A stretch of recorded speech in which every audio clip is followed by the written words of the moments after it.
देखो सबसे पहले साक्षरता के बारे में हम लोग ये देखेंगे कि साक्षरता का नियम होता क्या है। तो मान लो कि इसका साक्षरता के नियम के बारे में देखेंगे। साक्षरता का नियम, इसी को इसका ही दूसरा का नाम है साक्षरता या साक्षरता का नियम।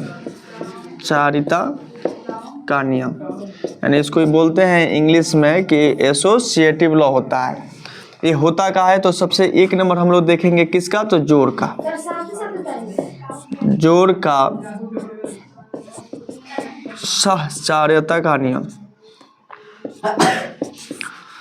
कि जोड़ का साक्षरता का नियम होता क्या है। ठीक है, तो मान लो कि साक्षरता का नियम मतलब ये होता है कि तीन गो संख्या लो, मान लो ए बी सी। ठीक है, हम यहाँ पे देख रहे हैं ए प्लस बी प्लस सी, तीन गो संख्या लिए। अब इस संख्या में हमको क्या कहिए कि ये एक दूसरे को, दोनों को एक साथ करके इसको अलगा निकाले हैं। ध्यान से देखना क्या है। अब इसी में क्या करें, हम जो ए बी और सी को जो एक साथ लिखे हैं उसको अब ए और बी के साथ जोड़ दे रहे हैं। जैसे ए प्लस बी को अब एक साथ कर देंगे और यहाँ पे सी को क्या कर देंगे, अलगा कर देंगे। तो इस तरीके का जोड़ेंगे तो अगर दोनों संख्याएं हमारी बराबर आ जाए तो इसको बोलेंगे कि ये किसका नियम है, जोड़ का साक्षरता का नियम। जैसे एग्जाम्पल के तौर पर हम लोग देखेंगे, उदाहरण के तौर पर क्या होता है। उदाहरण के तौर पे देखेंगे, जैसे मान लो यहाँ पे 5 दिया हुआ है, अब प्लस 3 प्लस 2। अगर इस चीज़ को अगर बोलेगा कि इसे कैसे होगा, तो इसको पलटेंगे तो क्या किस तरह होगा। तो मान लो यहाँ पे लिखेंगे 5 प्लस 3, इधर 2 को क्या कर देंगे, बाहर कर देंगे। तो देखो तो क्या ये दोनों बराबर होगा, 5 अब प्लस 3 गो 2 गो कितना होता है, 5 गो होता है, बराबर। यहाँ पे देखो 5 गो 3 गो 8 प्लस 2 हुआ, 5 में 5 जोड़ेंगे तो 10 हो जाएगा, और यहाँ पे 8 गो 2 गो। तो क्या यहाँ पे क्या पता चला कि साक्षरता का जोड़ होता है, होता है ना। तो लिखेंगे कि ये अतः साक्षरता का जोड़ संभव है। उसी तरीके का 2 नंबर चेक करें घटाव के बारे में, लिखेंगे साक्षरता का घटाव, यानी कि साक्षरता का घटाव होता है कि नहीं होता है। तो यहाँ पे देखो एक बार चेक करेंगे, मान लो a माइनस बी माइनस सी, तो ये दोनों को एक साथ में रखो। अब बराबर में क्या करो, अब यहाँ पे a को अलगा कर दो और b और c को साथ में रख लो। क्या चीज़, b माइनस सी।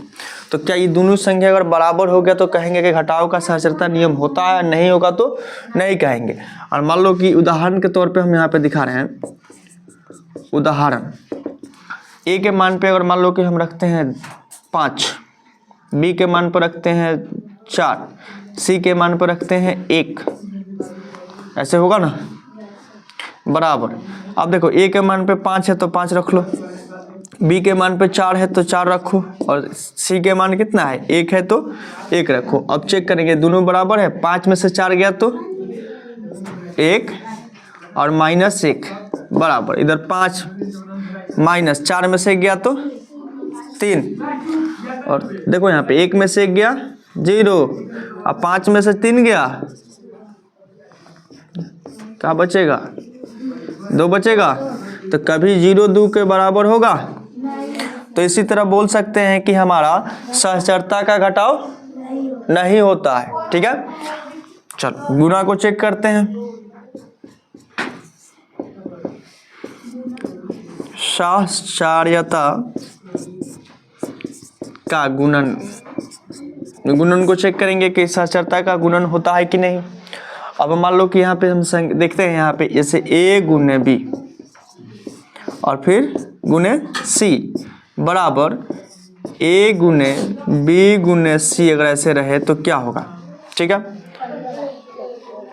उदाहरण के तौर पे देख लेंगे इसको। a के मान पे मान लो हम रखे हैं 7 गुने 2, b के मान और c के मान लो 3 रख दिए हैं। ठीक है, तो इसी तरह a के मान यहाँ पर जगह 7 गुने 2 गुने 3, इसको एक साथ में कर लिए।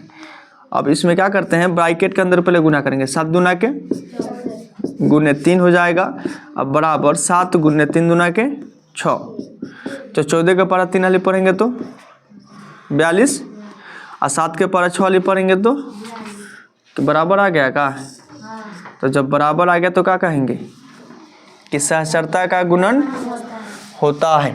ठीक है, उसी तरीका से 4 नंबर देखेंगे।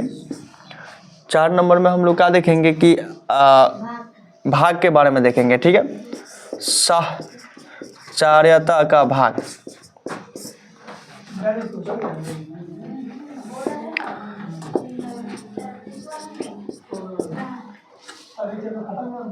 भाग का बारे में देखेंगे कि भाग क्या होता है, यानी ए भाग बी और भाग सी बराबर ए भाग है बी और भाग यहाँ पे दिया हुआ है सी है। अगर इस तरीका से होगा तो क्या करेंगे, चेक करेंगे अब इसको कि भाग का नियम होता है कि नहीं। तो चलो उदाहरण के तौर पे देखते हैं। उदाहरण के तौर पे मान लो ए के जगह पे हमारा 10 दिया हुआ है, भाग है बी के जगह पे 5 है और सी के जगह पे हमारा ये 15 रख लो,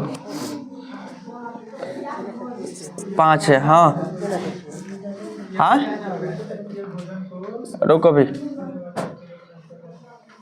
ए पे यहाँ पे कितना है, मान लो कि 10 है, भाग बी के मान पे 15 है, फिर यहाँ पे सी के मान पे 5 है। ठीक है, चलो इसको देखते हैं कि क्या बराबर होगा कि नहीं।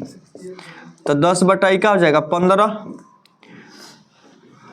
फिर ये भाग हो जाएगा 5 बराबर 10 भाग, फिर क्या हो जाएगा 15 बटा 5। ये काटो तो कटेगा, 5 दूना के 10 और 5 थिया 15 का बचा 2 बटा 3।